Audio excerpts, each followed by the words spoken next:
రాబోయే రోజుల్లో యానిమేషన్ తరహా చిత్రాలు ఎక్కువగా వచ్చే అవకాశాలు ఉన్నాయని సినీ నటుడు సునీల్ విశాఖలో అన్నారు. మిలీనియం సాఫ్ట్వేర్ సొల్యూషన్ సంస్థ విశాఖలో నూతనంగా నిర్మించిన యానిమేషన్ పాఠశాలను సునీల్ ప్రారంభించారు. కార్యక్రమంలో సునీల్తో పాటు సంగీత దర్శకుడు ఆర్పి పట్నాయక్ పాల్గొన్నారు. విశాఖలో సినీ సందడి పెరుగుతున్న తరుణంలో యానిమేషన్ పాఠశాలలు సినీ పరిశ్రమకు ఎంతగానో లాభిస్తాయని అన్నారు.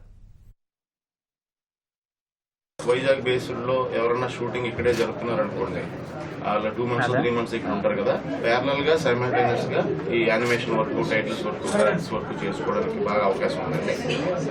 సో ఫ్యూచర్ అంతా యానిమేషన్ మీదేనండి.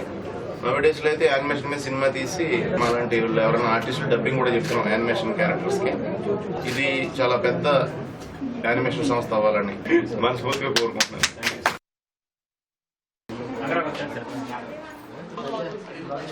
శుభం.